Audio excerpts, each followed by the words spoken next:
Hey, VA, earn $5,000 in 1 month with your virtual assistant skills. You want to know how? First things first, showcase your skills, highlight your expertise like scheduling, email management, research, data entry. Make a reel of your work to attract your potential client. Create a killer online profile, guys. Use platforms like Upwork, Fiverr, LinkedIn to showcase your skills, experience, and if you got client testimonials, use them too.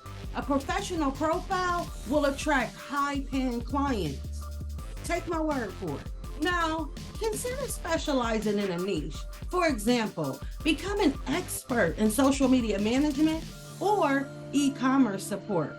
Once you've mastered a niche, upsell related services to increase your earnings. Guys, I'm always telling you this. Networking is key. Join virtual networking events, online communities, and social media groups related to virtual assistants or whatever your specialty is. Collaborate with other VAs on big projects to boost your income. Set clear rates and financial goals. Know your worth.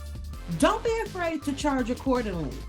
Having a clear income target will motivate you to work harder. Remember, success takes time and effort, but with dedication, you can achieve your financial goals. Hey, if you found these tips helpful, don't forget to like and share this video. Subscribe for more valuable insight, and let's hustle together.